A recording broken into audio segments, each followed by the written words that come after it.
do. Hi, Tiana here today.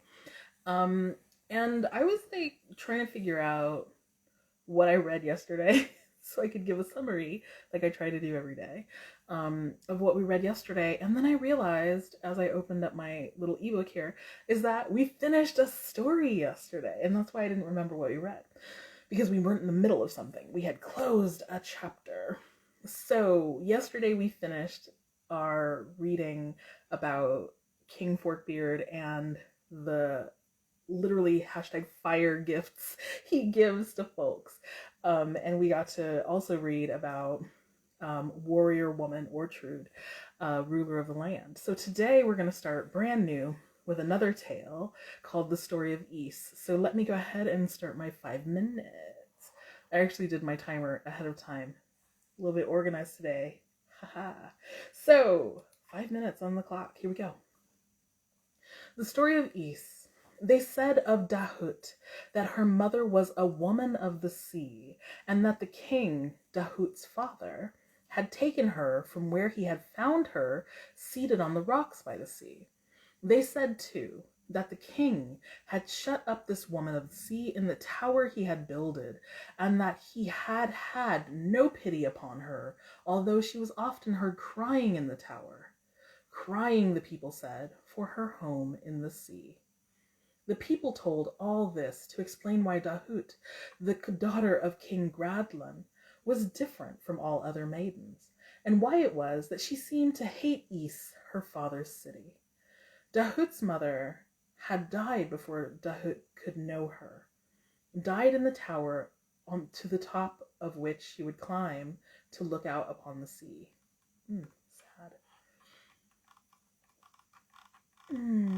Pictures, scrolling. Okay. Where the sea is now, there was once a wide plain, and on it the city of Ys was builded. Ys, that is now beneath the sea. Ooh, plot twist. The sea's level was above the plain on which the city stood, and the sea was held off from the city by a long wall. Always the people of Ys could hear the sea as it beat against the wall. But they were not made fearful by the beating of the waves of the sea. Their fathers had fought off the sea, and the wall that was built by them would hold it off always. Sometimes, when it could flood only part of their plain, they would open the great gate that was in the wall and let the sea flow in to lay its weeds and its salt upon their meadows. The people of the city could look out upon the sea. There was the high tower that had been built by the king beside his palace, and when one mounted upon it, one could see whether the sea was high or low, and count the ships that were upon it. The one who went oftenest up into the tower was Dahut, the king's daughter. As for King Gradlan, he did not know what his daughter did or how she lived. Typical. His beard was long. He read in deep books, and he slept long and deep in the night.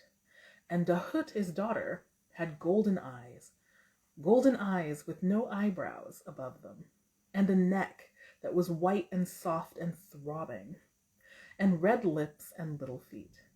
She went softly through the ways of the palace, and she went softly up the stairs of the tower. Her father and the people of the city said, Dahut is this, and Dahut is that. But none knew what Dahut was, except those who saw her feasting on the rare fruits and the strange wines she had brought to her, or who saw her dancing at night. They were young men whom she danced with. Some of them, after she had danced with them, she would take to the top of the tower, and she would make them promise that they would do some dangerous thing for her. Scandal. Under the spell of her golden eyes, they would make their promise, and afterwards they would go through the city looking like men who had lost their hope. Then they would leave the city, these young men whom Dahut had danced with, and be seen no more in Ys. It was from what they muttered as they went about the city that the people got the thought that Dahut hated Ys, her father's city. After a while they said no more, Dahut is this and Dahut is that. Now they said, none know Dahut except those who have danced with her in the night. Would that the king would look upon Tahoot and judge her and restrain her. But her father, his beard spread out upon his knees, read in his deep book while she feasted, or, with the silver key of the sea gate around his neck, slept upon his purple bed, while she danced in the palace, or climbed the stairway up into the tower. There came a young man into Ys from a foreign land. Tahoot pretended not to look upon him as he spoke to her father. She made a sign with her hand to him, and she brought him to her feast. Gaylor was this young man's name. They danced together. They feasted, and then boldly they entered the chamber where the king slept upon his purple bed, the silver key of the sea gate hanging from around his neck. Take the key, the young man said to Tahoot. She took the silver key that was around her father's neck. Open now the sea gate that is in the long wall. Now that is a perfect way to end. For today, my 5 minutes of reading. So thank you if you have joined me, and I really appreciate it. And if you yourself are joining me for this little read with me challenge, for your 5 minutes of reading daily, then I'd love for you to comment below and let me know what you're reading, and how it's going, you know. That's something that I would find really fantastically interesting to know. So thank you so much. I'll see you tomorrow. Bye.